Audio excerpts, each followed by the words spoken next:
for being here today. As some of you have heard me say before, when Tim and I started this journey of first considering ever if we would run for mayor and realizing what that would mean for our family and what it would mean for us as an opportunity to give back to the city that we both grew up in and the city that we're proud to be raising our kids in, we knew it couldn't just be any chance, that we were at a really special moment in time in this city where we recognize, like most of you here in this room, that to move Albuquerque forward, to make it the kind of city we all know that it can be, that we didn't just need a new mayor, we needed a mission and we needed a movement. And it's part of the reason it is so exciting to see all of you here today. We kept reminding ourselves throughout the campaign and now through this transition over the last couple of months that we made 3 big bets that we think us help transform this city. We bet on hope, that we agree, like so many of you in this room, that the best days for Albuquerque are ahead of us. But it's a hope that's grounded in the hard work, the recognition that we've got what we need in this room and all over the city, the kind of expertise, the kind of energy, the kind of innovation and ideas that we can put together to make Albuquerque the best city it can be. The second bet we made was on substance. As most of you know, there are tremendous challenges facing our state and facing our city at this moment in time. And as all of you know, none of these are solved overnight or solved with people from one sector trying to do one thing. All of these challenges are going to take us coming together, working through hard problems, thinking about creative ideas and new ways to tackle these issues. So we thank all of you for being part of that substance and for today launching some of those conversations that aren't an end to this conversation about the substance and the ideas and the innovation we need to move our city forward, but really just a beginning of the substantive conversations that we hope shape these next 4 years in office. And so as we move into these substantive conversations today too, we ask that everyone sort of approach it, right, with a feeling of gratitude for this moment in time. As you know, we sort of remind ourselves how lucky we are to have a chance to do something meaningful about these real challenges.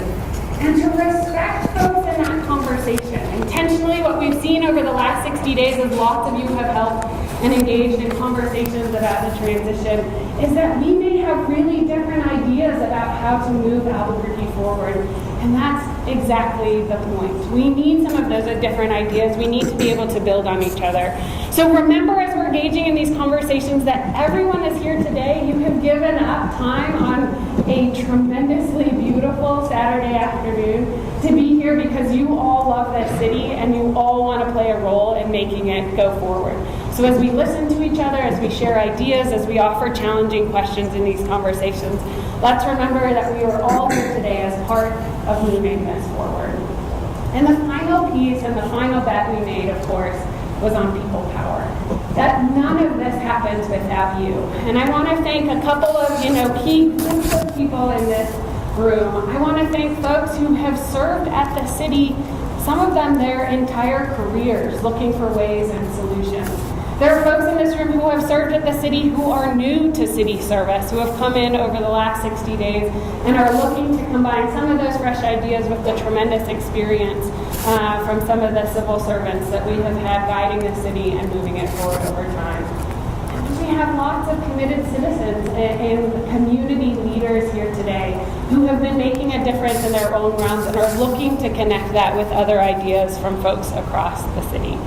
And so we just want to thank all of you for making the dedication of this time, for the conversations you've had over the last 2 months, for the conversations we'll have today, and kind of recollection for all the hard work that this kicks off, right? This isn't the end of a transition period. It's the beginning of a lot of work together to bring community together to look for innovation. And so we are tremendously thankful to all of you. So I'm about to turn it over. I want to acknowledge to you that as we think about these challenging and complex problems going forward, we are also doing our part in our household to keep Tim fit and ready for these challenges. I sent him to the grocery store this morning, as I do on every weekend, with 2 small, hungry children. And if there's any better training for complex and urgent challenges, It's watching them run in opposite directions in their grocery store. So we're doing our best part to keep him ready and fit and agile on their toes. There's a tremendous community of folks here who we know will do the same on all of these challenges ahead. So thank you. We are so tremendously grateful for all of you. And with that, thank you.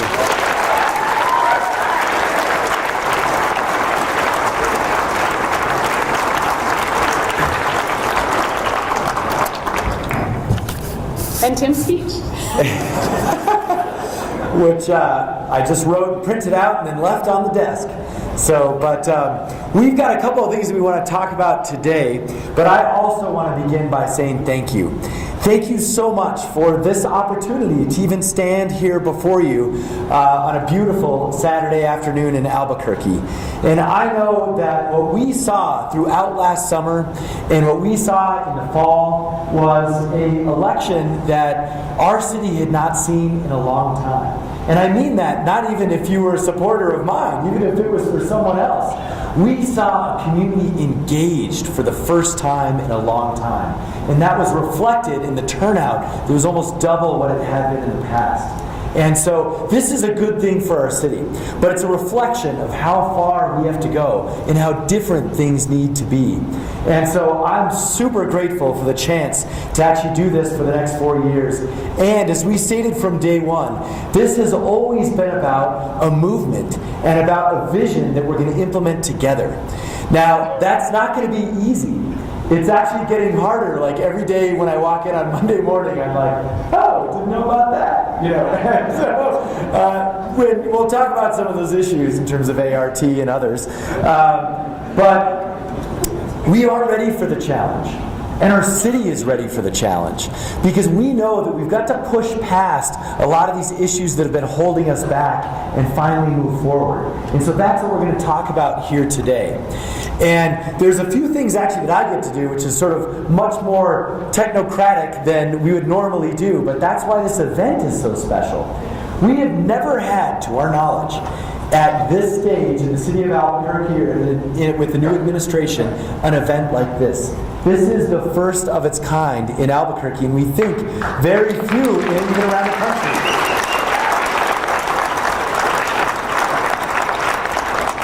And so this is the bridge from a transition process that technically was only 8 days, but one that we've taken our time with and that we're going to kind of culminate with today. But it's a bridge also into a strategic planning process that we're going to engage the community in and actually demonstrate that notion of community governance. So I'm going to talk about what next and all of that at the end. And so if some of you have to leave, etc., just know we'll map out the process going forward as we wrap up today. So what I want to do now is go over what we're going to do with the rest of our time. But perhaps most fun and most important, if you get hungry, there's food trucks outside. So if you want to take a break, head out there, get some refreshments. That is available. Also, we're going to walk through kind of the rooms and how we're breaking up in a minute. But I want to say this.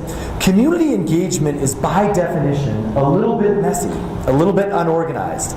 And so we're going to do our best to get the most out of today. But I want to remind folks, it's kind of impossible to hit a home run with an event like this because of everyone's different opinion of all the big issues. So we're going to do the best we can. That's the goal. And the good news is, since this hasn't been done before, it's going to be great.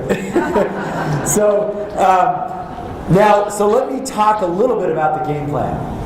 We're going to try and have a sort of structure. It's not complicated. This is it. It's only one slide. But this is going to try and structure our thoughts for the rest of our time together. And you'll see this in the various breakout groups that we're going to have and so forth. And so I'm going to take a minute to kind of walk through a little bit of it because these specifics actually matter. So, I'm going to ask for your forgiveness to not be inspiring and actually talk about like nuts and bolts here, okay? So what we want to try and focus on, these headers are really important. And this is very important, I think, for our city and our community. This column is about things that a mayor can do with partners, federal, state, county, etc. And then this column here is what a mayor can do with city council. And I know we have some city councilors here too. Diane Gibson, give us a quick wave. Any other councilors here? Thank you, Diane. Thank you for being here and being a part of this. So, because a lot of the things people will be like, give me some examples. So, and then, let me explain the rows and columns first. Over here, things that a mayor can do by themselves. This is my favorite column, by far. And so, if you want to really help out today, load up this column, because that's what I can deliver on. The other, it's going to take other folks, right? It's going to take a community to do this together.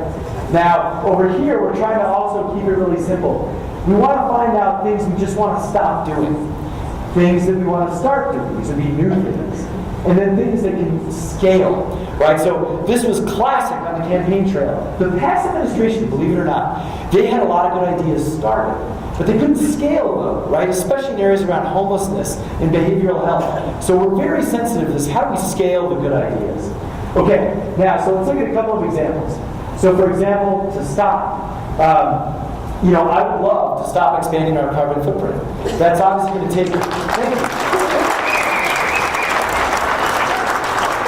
So we can strategize around that, but it's going to take every type of government to do that with us, right? So the advocacy is different, the activities we got to do, it's a different strategic plan for things in that category. Now, if we get a little closer to home, though, if we want to do things like really get big money out of elections, or eliminate conflicts of interest in city contracting, those are city ordinances. So the good news is the mayor's office can play a huge role, but we need council too. And so that's a good example of those. And then over here, my favorite, so I put the check mark because the great things we've already done. Unilaterally stop. Feed at the transfer station. Done. Fighting with the DOJ, if you haven't noticed.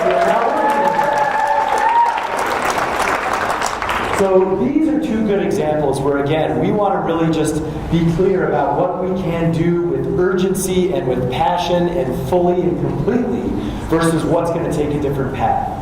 Now, in terms of starting, a couple of examples there, you've all heard about this notion of the increment of one, and this idea that I want to have our business development programs actually be engaging for startups and family businesses and entrepreneurs. And I know County Commissioner Hart Stebbins is here. Give us a quick wave, Commissioner Stebbins.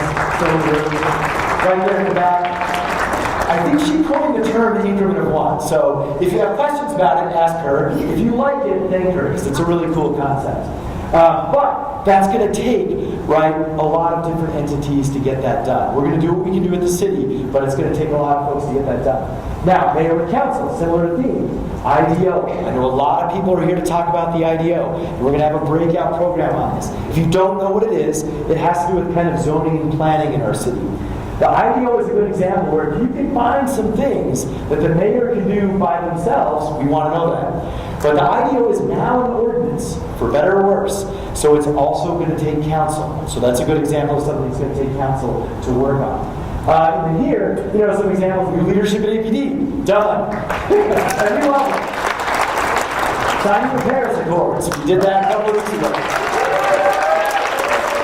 So those are things we can start, examples of things we can do on our own. Now scale, I won't go into these too much, but I mentioned this notion of this housing first model. Those of you in this world are familiar with this. It's definitely the way to go. The city already does it for a couple of hundred people. We got to figure out how to do it for like 1,000 or 2,000. That's right.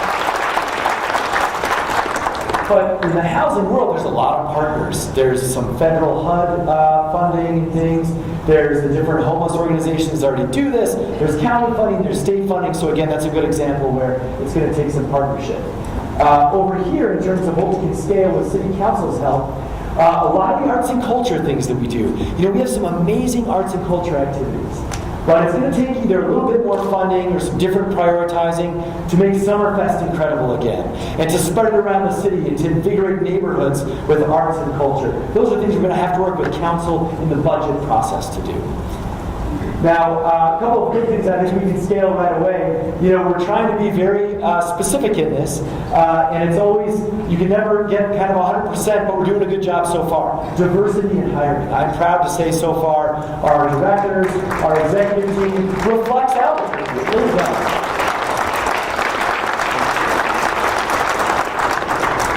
And then also community governance. right here today is the first step in a commitment to community governance. And so we're going to do what we can. And again, I'm going to speak a little bit more about this at the end. So with that, let me close by just outlining a couple of things that will help today be a success. We all have issues we care about, and some are big, some are small, and we want to hear about those today. We're here to listen. But we also want to acknowledge that there's a lot of us here. And so if you can, try and do a couple of things to really help us out. And I'm going to start with this one in the middle. Try and focus on a solution, a suggestion. Now, we know it's important to discuss the problem, so I'm not saying not to do that, but if you can, try and suggest a solution. The other thing is, there's enough of us. Try and make your point and then move on. And it's not in any way disrespectful. It's because everyone wants to make their point, right? So if you feel yourself going on for 5 minutes, that is too long. And it's not because of us at the city. It's because of everyone next to you who also wants to speak. So it's really out of respect for others, trying to be concise. And then also, I think I mentioned this too, but this is complicated. Doing what we have to do in Albuquerque is complicated. It's going to be a little bit messy, but I think this is going to be a great start to the next 4 years.